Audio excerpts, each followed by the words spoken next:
from Ghana. I'm from a place called Abidjan, Kwanta, which is near Kumasi, and it's on the way to Lake Busumtri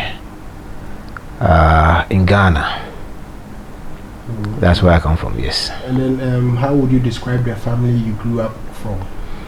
Well, we were living in Tema when I, that's where we grew up, in Tema.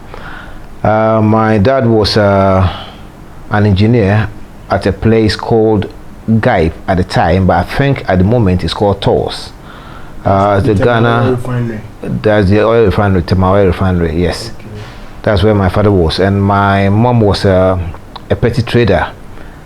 So I'm the first of 7 children. There is a stepsister that I've got, but then we don't talk much about her. So we just leave her as it is for now. But those of us from the same mother and father, there were 7 of us, and there are still 7 of us. And yeah.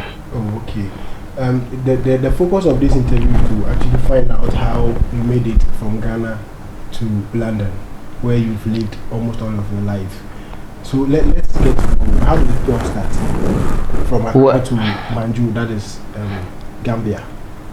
Okay. Educationally, I trained as a teacher in Ghana at Wesley College in Kumasi. And I got posted to Tema, to one of the schools there.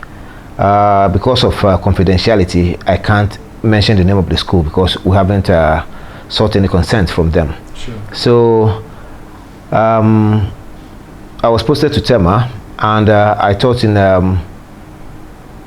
one of the preparatory schools in Tema. And then from there, I went to the military, Burma camp, and then to Michelle camp, Burma camp, not Burma camp, is it Burma camp? Michelle camp, and then from Michelle camp I went to the naval base, both in Tema. Is that all for teaching purposes? For teaching purposes, okay. Yeah. So I was a teacher. I never joined the military. Yeah, I was just there as a teacher. Okay. Yeah. So you taught in all these institutions?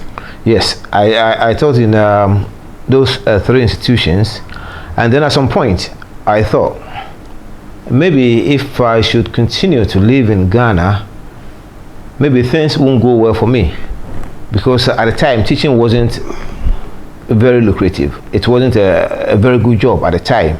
I don't know about now, but at the time it wasn't. So my brother, I had a brother in the Gambia who sent me a message that they were looking for teachers in the Gambia, and the salary and the incentives and everything was a lot better than what I was getting in Ghana. So if I wouldn't mind joining him over there, then that would be great. So that's what I did. So it all started when my brother called me, and then at the time I had just 1 week to go to the Gambia. I didn't have a passport. I didn't have any money because teaching wasn't as good as as probably it is now. So I couldn't save any money. So what happened was that my dad had a friend that he worked with, and when we told him about the situation, he decided that well, I can get you a passport within a week, and after that we'll see how you get the money to go. Because I didn't want to go by sea or by desert. I wanted to go by air, and that's what happened. I went by air, but my father's colleague got me the passport within 3 days, and then again another friend of my dad managed to get me some money to travel to the Gambia. But when I go to the Gambia, I made sure that I paid him back his money. Oh, okay, that's quite an interesting story. So leaving Accra to Banjul was just by grace.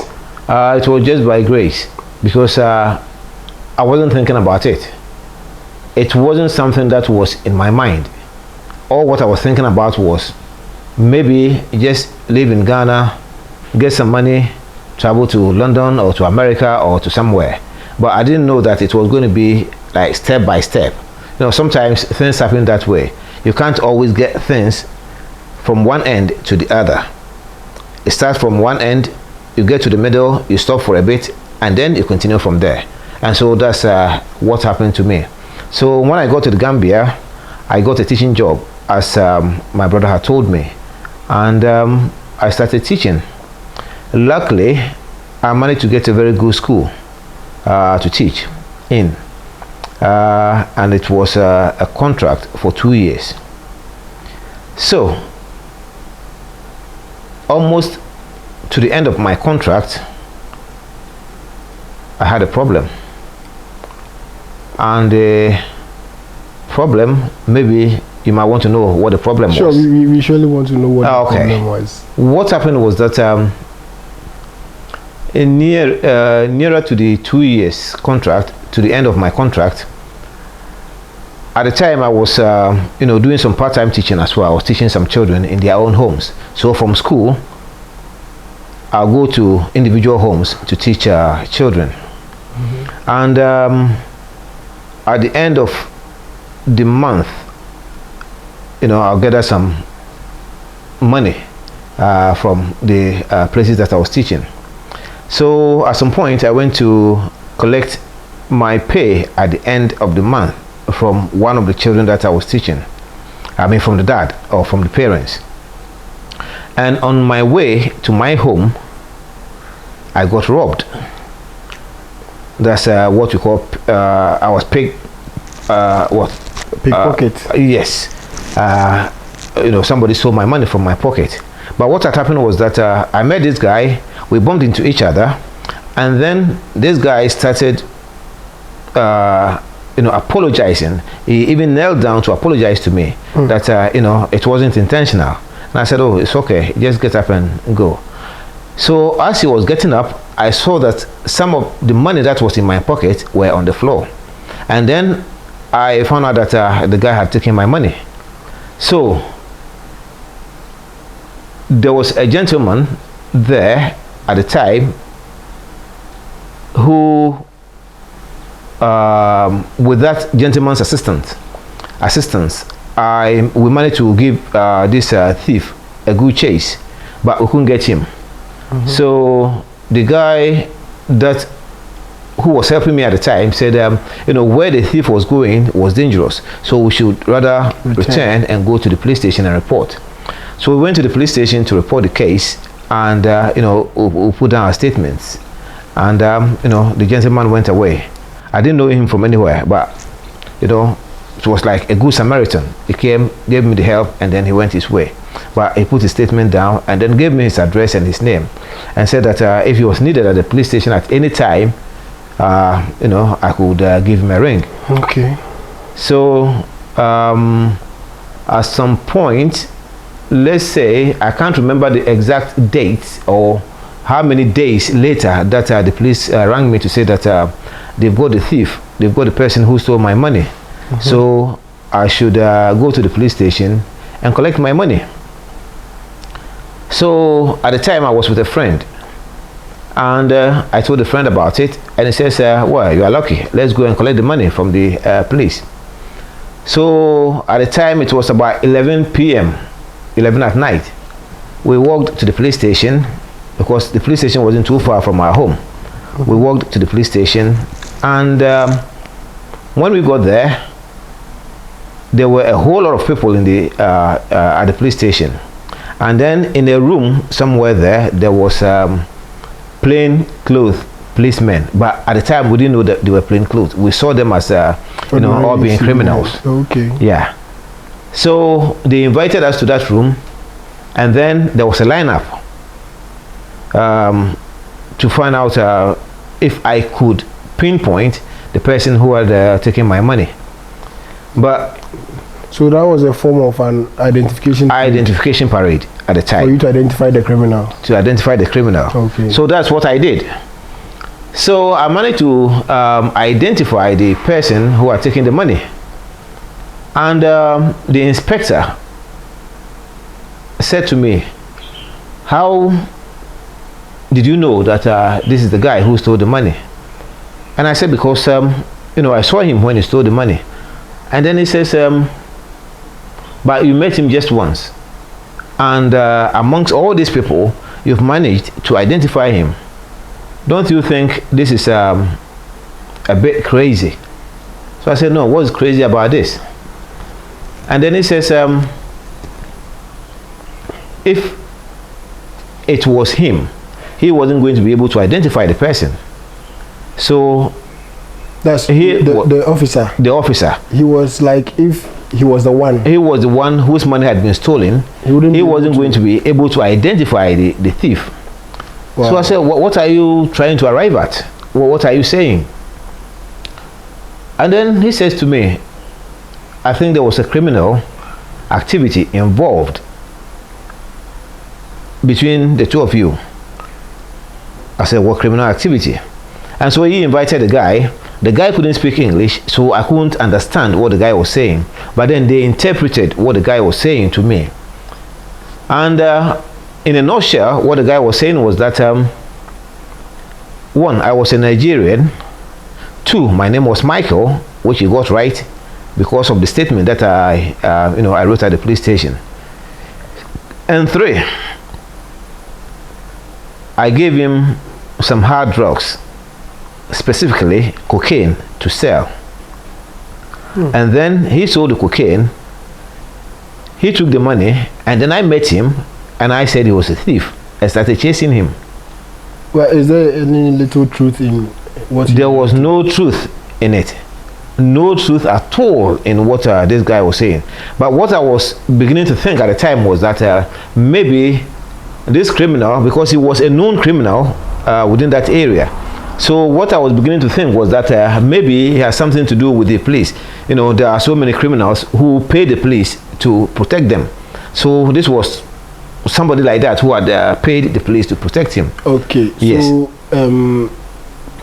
let's hold on here. Okay. And then let me plead with my viewers out there to subscribe to the channel for me.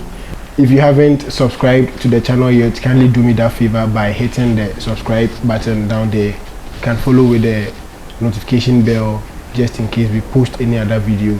You will be among the first to get access. So Daddy, let's continue. So how did it end up in the police station? Right. So at the police station, this guy told a lie which was very, very, very close to the truth. So I didn't know what to say at the time. So they assumed that what the guy was saying was true, that I had given him some cocaine to sell. So what came out was that I just said to the guy, "So where do I live? Have I met you before?" And he says, "Yes, you've met me before. Your name is Michael. I don't know where you live, but we always meet somewhere under a mango tree somewhere. And then you give me the cocaine and I go to sell. But normally what happens is you've given me about 4 or 5 times to go and sell, but anytime I come, you don't give me anything. You don't give me anything at all. So the last one that you gave me, I decided to take it as my share of what I've been selling for you." So that's what the guy said. And they were speaking in their own language, so I couldn't understand what everybody was saying. But that's what the interpretation was, that I was a criminal. So my friend got angry and said, "No, this can't be. It's not true. This man is a lay preacher. He preaches in the church. He's one of the youth leaders in the church as well. This man doesn't even go out. So how come all this is you are talking about all these things?" And then the guy said, "Well, it's the truth that I'm saying. So were put in the cells, myself and my friend. Oh. Were put in the cells. But before we were even put in the cells, they put us at the back of one of these pickups, a police pickup, took us to our home, did a search of our home, searched everywhere to see if they could find any drugs. But luckily, they couldn't find anything. So they took us back to the police station and then locked us in the cells with the other criminals. So we were in the cells for 3 days. At the time, I was a teacher. We went in on Friday. My friend was a teacher as well. We went in on Friday. And then by Monday, we were still there. By Monday, we were still there at the police station. So a friend of mine went and got a lawyer who came to the police station to try and find out what he could do for us. So he managed to get the police to either charge us for the crime that they think we've committed or to let us go. So they decided to take us to the police headquarters in Banjul. So again, we were put at the back of a pickup van and sent to the headquarters, the police headquarters in Banjul. So we met the police inspector, the IGP or Inspector General of Police at the time, and he listened to my story and where I was teaching, and you know, I didn't have any criminal record, nothing at all. Okay, so let me ask this. Back in Ghana here, issues involving drugs, cocaine to be specific, are being made national news. It spreads all over within seconds. Yeah. Would you say your issue was that huge? Well, it was going to be huge. It was going to be huge if we hadn't got a lawyer involved. So at the time, from the time that we were at the police station, and then moved from the police station to the police headquarters, it wasn't huge. But then the Ghanaian community within Gambia there, or the Ghanaian community within where I was living at the time, the place was called Serekunda, the second capital of the Gambia. So all the Ghanaian community had heard about it, and some had come to the police station to visit us. But then what we found out later was that not everybody was, you know, for us. Some people were against us because at the time I was doing so well. But I was doing well because I was working hard. I wasn't lazy like some of them. I was working so hard, so I was doing well. And so some of them were thinking that probably it was true that I was selling cocaine. And my friend was, should I say, one of those people who drank so much at the time. You know, he was into everything, drinking, smoking, womanizing, everything. He was into everything. So people thought that maybe it was true that you know, we're doing that business together. But then when we went to the police headquarters and the Inspector General of Police, or the person in charge at the time, listening to my story, they decided that it was a foolish case. So they let us go from there. And then from there, I decided that I wanted to make it a big issue for, you know, the police. So I decided to go to the newspaper and then to get my story out. But then maybe it wasn't a wise move, because when I went to the newspaper and then got my story out, it affected my credibility in a way, because my school heard about it, and it was like a disgrace to the school that I was teaching that one of our members of staff had gone to sell cocaine. You know, the heading was the Ghanaian teacher who sold cocaine, who was supposedly have sold cocaine. And so people who didn't read the story just took it that the Ghanaian teacher went to sell cocaine. Oh, okay. And that was the caption. That was the caption at the time. The Ghanaian teacher who supposedly sold cocaine, something like that, something to that effect. So that's how it was. So those people who just wanted to make, you know, a small story out of a big thing. They didn't read the whole story. They just took the caption and then they took it as that. So when I went back to the school, it was like nobody called me. The head teacher didn't call me to say anything about it. Nobody called me to say anything about it. All what the head teacher asked was why didn't you come to school on Monday, and it was the Monday that we were released. So I went to school on Tuesday. So it was only about why I didn't go to school on the Monday. Okay. And then I explained, the situation to the head teacher, and that was it at the time. But then after that, after my interaction with the head teacher and the other school teachers and all that, because they had all heard about it, they had seen it in the newspaper and all that. After my interaction with them, it was like I had become an outcast. Okay. Yeah, I had become an outcast. So I had a friend, and interestingly, the friend was called Mr. Hinkra.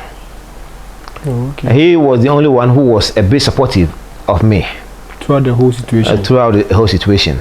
He was the only one who was quite supportive of me, and so that's where that one ended. But later on, when the contracts were supposed to be renewed, were due to be renewed, they decided that my contract wasn't going to be renewed. But they wouldn't give me any reason. They just said, it was a 2-year contract. I'd spent my 2 years, and they didn't need me anymore. But it was because of that story about the cocaine, and that was the main reason. But nobody told me. The head teacher didn't tell me anything about that. So I just had to leave. And when I left, the children that I was teaching part-time in their own homes, their parents were, especially one of them, again I can't mention the name because I hadn't got any consent from him. So he was very, very supportive of me, and I continued teaching I continued teaching the children and some others as well. So that's where I was making a bit of money to pay my rent, and then to feed myself. So you had no side job aside teaching those kids? No. My main job, I had been, kicked out of my main job. So there was no other job aside from the part-time that I was doing at the time. So one day, sometimes we say God being so good, and sometimes it's true that God is good. I was just walking in town, going to do my part-time teaching, and I saw a friend in a taxi, and the taxi stopped, and then the friend told me, he just said, "I'm going to London." And I said, "Lucky you. You are going to London. How did you make it?" And he says, "I'll let you know." So the taxi moved for about 100 meters, and then it stopped again and reversed. And then this guy took something out of his pocket, a piece of paper out of his pocket, and gave it to me and said, "This is the connection that I used to go to London. To get me the chance to go to London." Yeah, to travel. So if you want to do it, that's fine. If not, then when I get to London, I'll see what I can do for you. So I said, okay. So I took the piece of paper, looked at it, and it was for health professionals. At the time I was a teacher, and this was for health professionals in England or in the United Kingdom. So I took it, applied for it. Again, I didn't have money because of all that that thing that I was going through. I didn't have money to travel or anything like that. But then I applied to the university that this guy gave me, and luckily they called me for an interview. They called me to London for an interview, which I managed to go to London, because at the time I had, even though I said I didn't have any money at the beginning, I had saved a little amount of money in case of emergencies. So I managed to travel to London for the interview, and then I was told that you know, you have to go back to the Gambia until we invite you to come back. So even though I passed the interview, they asked me to go back to the Gambia and then come back again. So I had to do what they requested. So I went back to the Gambia and then continued with my part-time teaching. And then I was supposed to start the following year March. That's, you were supposed to go back to England? To England the following year March. I went in May, and then they gave me the following year March to go back to London. What was that? It was 1990, I think 1994. Yeah, I think it was 1994. So you were supposed to go back in 95? No, yeah, I was supposed to go back in 95 March. Okay. I was supposed to go back in 95 March. So it was 1994 May that I went for the interview, and then they asked me to go in 1995 March. And then I rang them, told them about my situation in the Gambia, that you know, I lost my job because of you know, I had to say the truth to them. So I told them the truth, that because of this and that and that, I had been, you know, I've lost my job. So if they can make it a bit earlier for me, that would be a good thing. So I was there praying, and then they called me in September instead of the following year March. They called me in September to go back. So in September I got prepared to go, but I don't know what happened. Something happened, and they moved me back to March again. So I stayed in the Gambia till March.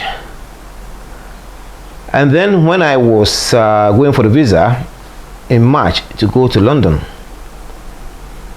I went to the British High Commission in the Gambia, presented my passport, and the lady who was just supposed to collect my passport and give it to the High Commissioner said, "I'm not taking your passport." Why? I said, "Why are you not taking my passport?" He said, "Because you're a teacher, and what you've applied for is for health professionals, and you are not allowed to change your job." I said, "Who said that? And what law in the Gambia says that you know, people are not allowed to, you know, leave their jobs to start a fresh career?" I said whatever I could. The woman said, "I'm not taking your passport." In the end, somebody intervened, and then the woman took my passport, and then said to me that I'm just going to give it to the High Commissioner and tell him what I've told you. So you come back whenever, and then you see a refusal in your passport, and that way, you know, it's going to affect your going back again. I mean, going back to the Gambia. I mean, going back to Britain and not the Gambia. Yeah. But wasn't it the same woman who gave you the first visa to go and have the interview? The first visa, it wasn't the same woman. That woman was just a secretary. She had nothing even to do with the you know, with issuing visas. She was just a secretary. I think it was one of these evil people, or the devil, trying to make things harder for me. So the first time that I went for the visa to go to London for the interview, it was a different person who was there at the time. So she just took it, and then I presented my papers and everything, and the High Commissioner gave me the you know, the visa. There was no problem with that. But then I nearly forgot this. When I was going, when I got a visa to go for the interview, the High Commissioner told me that when you come back, when you go, if you come back and you are successful with the interview, then the next visa is not going to be a problem. I'm going to give you a student visa to go back. And then when I went to London, I came back. You were successful? I was successful, and then I came back as, you know, to be truthful to this person that I'm back. So when I came back, I let him know that I'm back.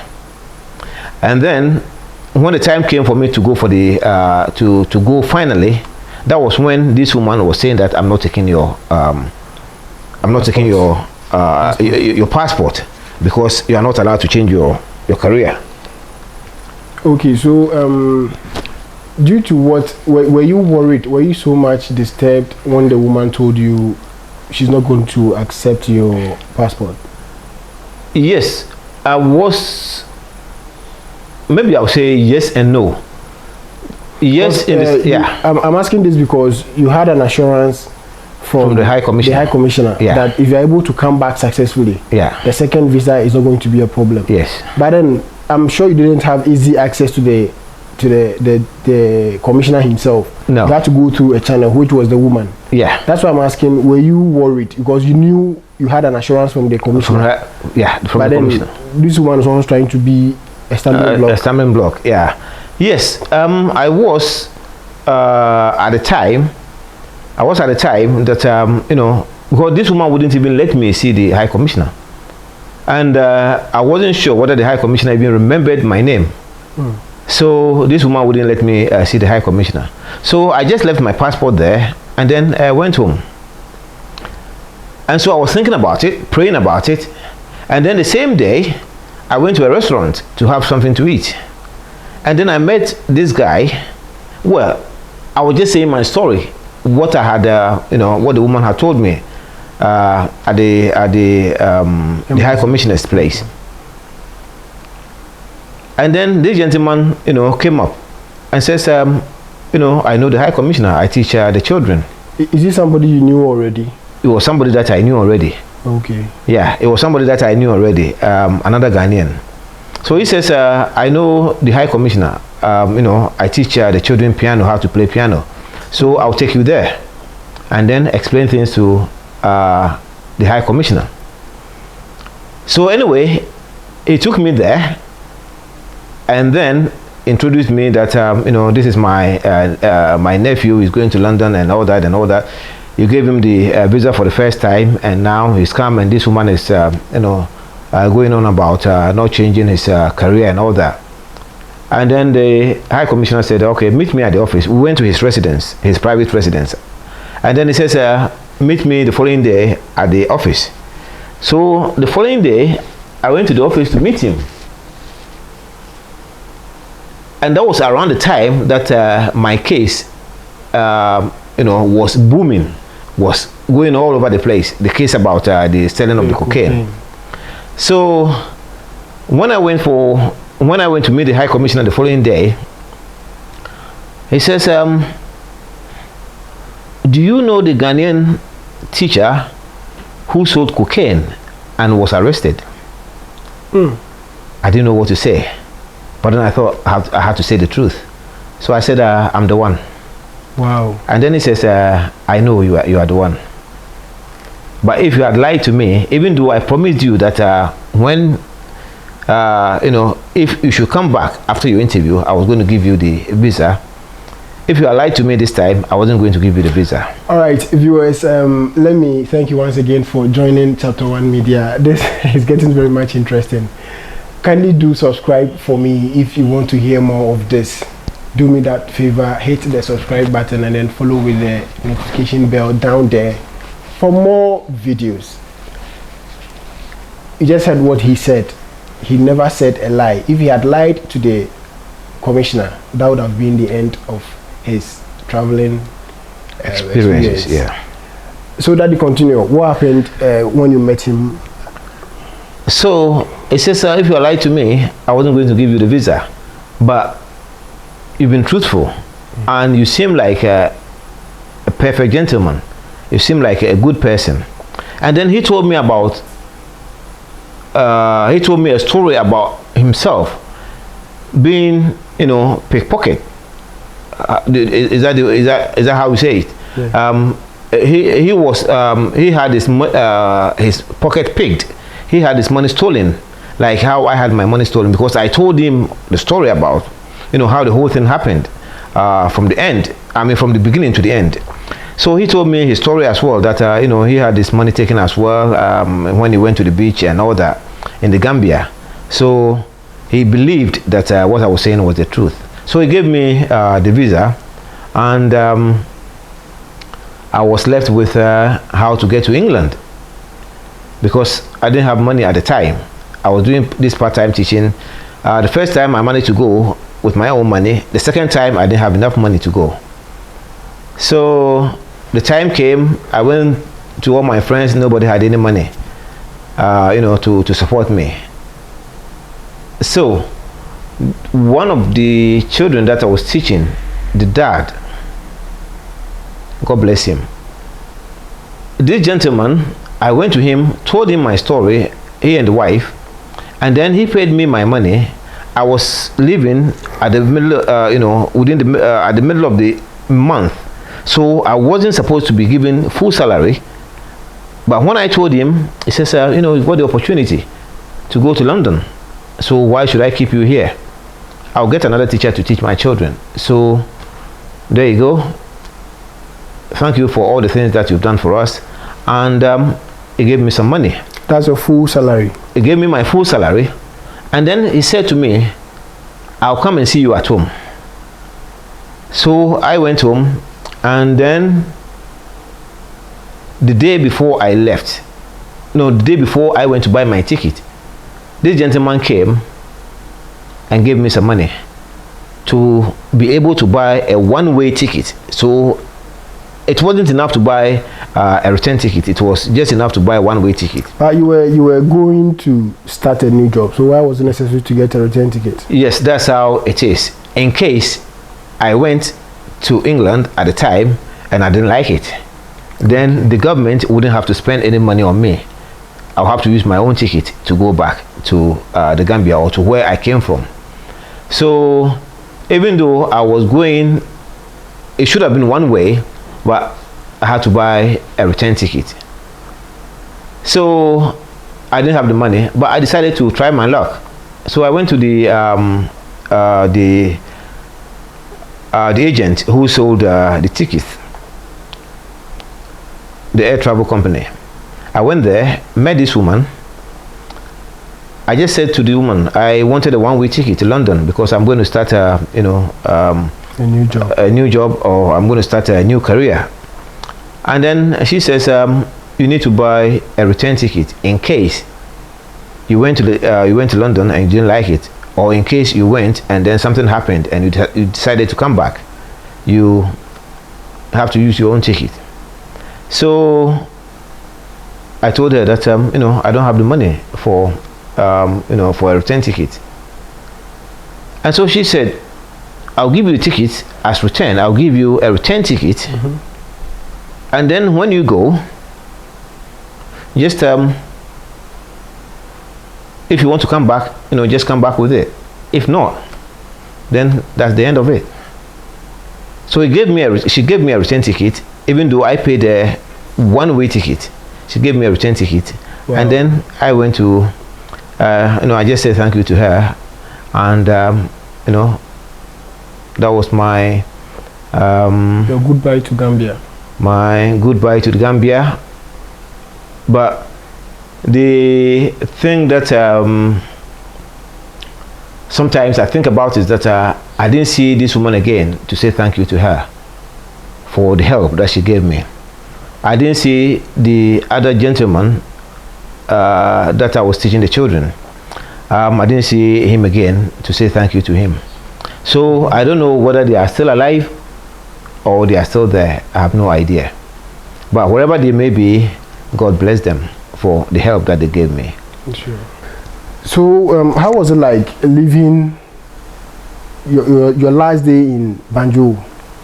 How did you feel? Well, I felt quite happy for the fact that I was leaving. I won't say I was, well, maybe somebody would say I was maybe ungrateful for all the things that I got in the Gambia, and then being happy leaving. But then that's how it was. because of all the things that I went through at the at the later time of my stay in the Gambia, I thought it was time for me to go. And when I was leaving, I was quite emotional about it as well.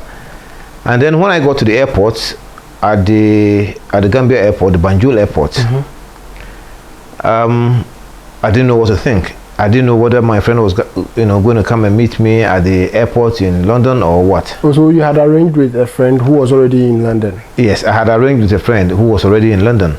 But then, I didn't know what was going to happen. Because, people are always very, very busy. In London, people go to work and sometimes they can't get a day off even to go to meet a friend at the airport or even to do anything. So I was, at the airport thinking about, what was going to happen, what I was going to do as a plan B in case my friend did not, turn up or did not show up.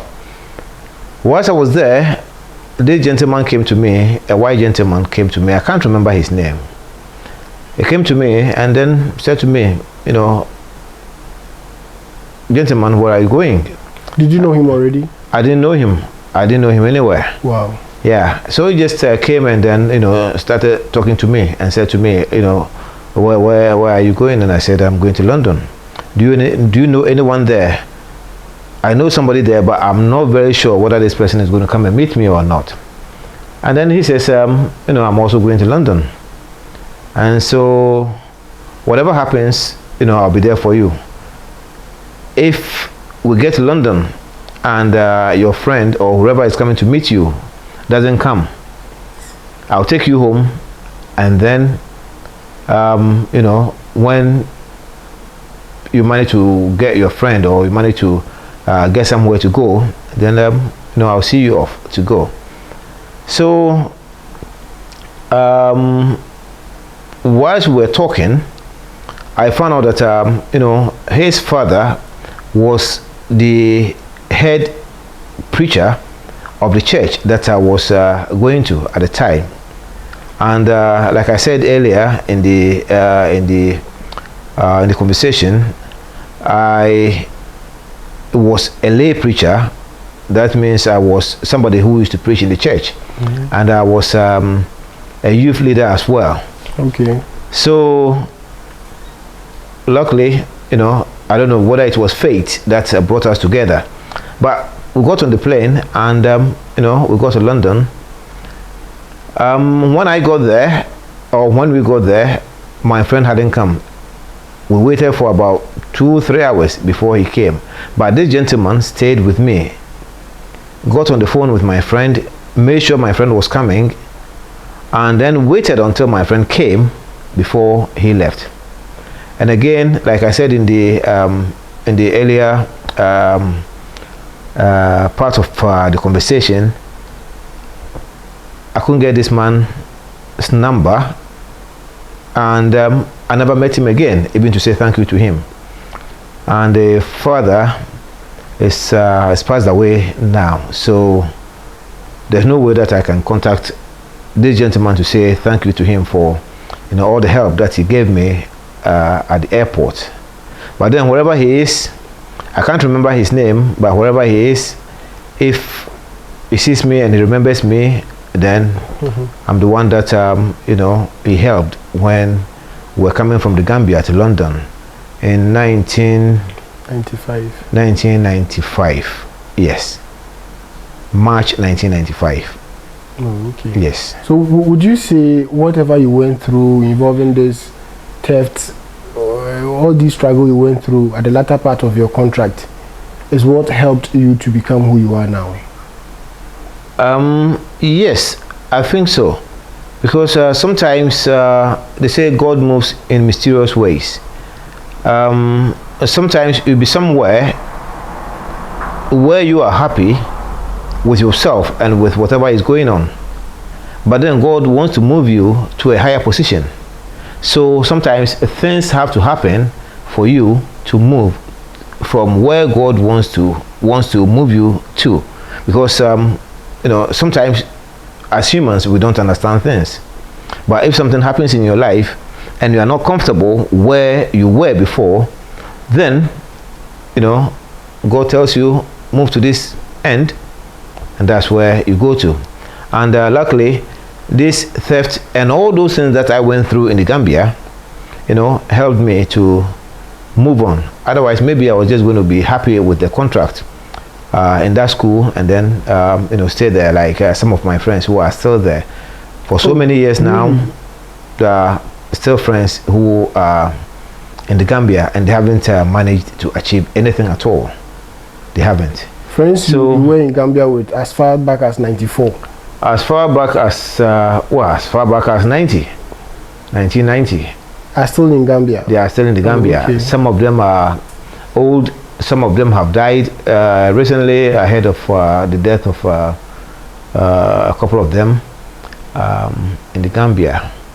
And I'm not saying this to to praise myself or to be arrogant, but then staying there wasn't going to help me as moving away from there. So the trouble that I went through in my latter days in the Gambia helped me to move to where I am at the moment. Oh, okay. Let's drift the attention a bit away from your life. Being in England for over 26 or 7 years, right? Yes. When given the opportunity to change one thing in Africa in general, what would it be? Comparing the lifestyle of the whites to that of the blacks. Yeah, I think I think we're all created equally, but sometimes some people don't use their brain to do things that they should be doing to make their lives better. So to change one thing in Africa, maybe I would say to change the mindsets of people, because if your mind is right, if you know what you want, then you go and get what you want. But if you don't know what you want, if you think cheating is what is going to make you gain what you want to gain in the world or in your life, then maybe that's what you go for, but then that won't last you. That won't take you anywhere. So the mindset of people in Africa is what we should change to be able to change things in our lives and to change things within our societies. Okay, so let's continue. So that was my goodbye to the Gambia and my my life beginning in London or in England. So I got to England, and then I had to start university. Again, like I said, I didn't have money, but luckily the health course that I was doing, they were were being paid for the course. At the moment, it's not like that. They are not paying anyone. You have to pay your school fees and everything, your tuition and everything. You have to pay it now. But when I went there at the time, it was free, and I was being paid a bursary to to do the course. And like I said, at the time, they needed a lot of health professionals in England, like nurses, doctors, physiotherapists, occupational therapists. They needed all those people in England. So I had the opportunity to get into it, and even though I didn't have money, I used my bursary for. It was enough for me, to sustain me till the end of my course. Yeah. Okay. So how much was? What's the duration of this course? The course was a 3-year course. At the time, it was a diploma, and then after the 3 years, you do a 1-year top up to get a degree. So were you really interested in? Were you ready for the health course? That is converting from education or teaching straight into the health, having no background in health. How was it like? Yes, I thought at the time that whatever I did there was going to be better than me being in the Gambia or me being in Ghana. So I decided to put all my mind onto the course to do it. Even though I wasn't really interested in anything to do with, the health profession, being a doctor or being a nurse or being a occupational therapist or whatever, I wasn't interested at all.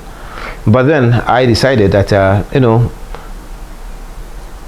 anything there was better than anything here in Ghana or anything in the Gambia.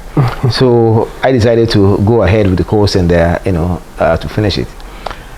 So that's what I did, and I managed to finish the course, got a job as a health practitioner. In a hospital in the in London. No, in a hospital in Birmingham, which is in the West Midlands. So I got a job in Birmingham, in England, and then I was there for a year and moved to Leicester, where I got a job as again as a health practitioner. So that's where I was for as many years as I could think of. And then at some point I decided that working in the hospital was a bit tedious, was a bit too much. Yeah. Were you working as a doctor, a nurse? What kind of service were you really providing? I don't want to go into that because I just want to leave it as a health practitioner. Okay. Yeah, as a health practitioner at the time. But you were certified. I was certified. Okay. I was working in the hospital, but I don't want to mention the names of the hospital. Like again, confidentiality. I don't want to mention them. Okay. But I worked as a health practitioner, one in mental health, and then in adult care. Okay. So you were saying you decided to quit working in the hospital. Yes, I decided to quit working in the hospital and to start a business in health myself, which I did. So what happened was that I can say I got a bit fed up with working in the hospital, and decided to start my own business in health again. So I left my job, got whatever that I needed to get from my job, and then I used that to start a new business in what we called nursing and care agency. So I got a job. I started a business as in the recruiting nurses and recruiting carers to look after people in their own individual homes. Oh, okay. Yeah. Kind of a mobile hospital. Something like that, like a mobile hospital. But then each carer or each nurse had to use their own vehicle. At some point, I managed to get about 6 cars, but then they weren't being looked after properly. So I just gave them to the to the workers that just take the cars and then maintain them for yourselves. So that's what I'm doing at the moment. But because it's my own job, because it's my own company, because it's my own company, I can mention the name. Okay. Yeah, it's called Care Link Healthcare Professionals Limited. So it's a healthcare professionals business that I'm doing. So how old is Care Link? I started Care Link in 2008. 2008. So 2008 to 2021 should be about 13 years now. Oh, that Care Link has been going. Yeah. So what we do is we recruit nurses, we recruit carers to go to people's individual homes to teach. To look after them. Those who need medication, they provide them with medication. Those who can't look after themselves, somebody goes in maybe for a couple of hours to make sure that they have their wash, they have something to eat, and then they leave them and move on to somebody else. So that's what we do at the moment. And then what we get our service users. We call them service users. We don't call them patients, because they will be in their own homes. If you're in a hospital, probably we call you a patient. But if you're in your own home, you don't want to be called a patient. So we call them as service users.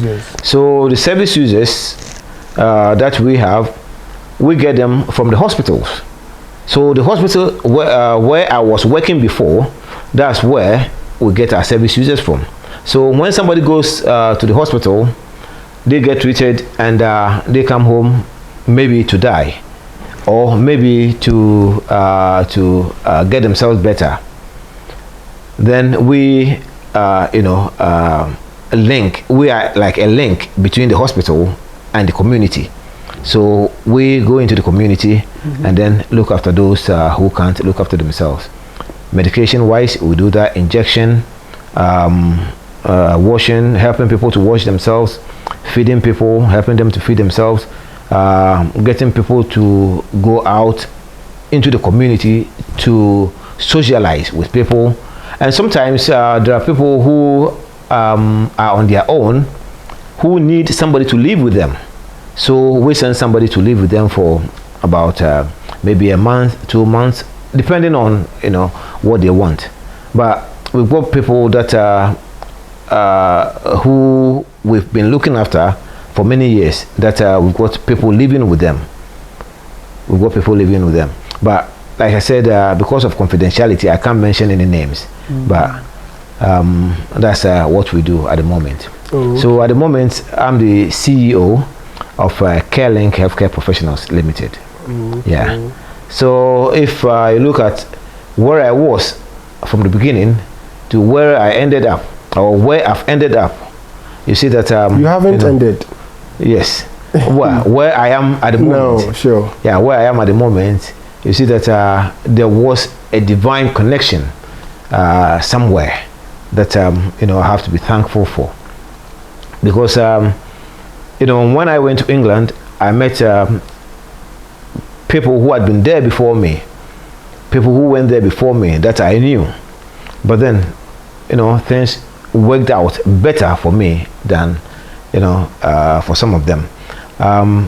Those I know, many of them are still doing things like security jobs, cleaning, and doing all those kind of things. They can't even go on holiday. They can't do things that I would say I can do. They can do those things.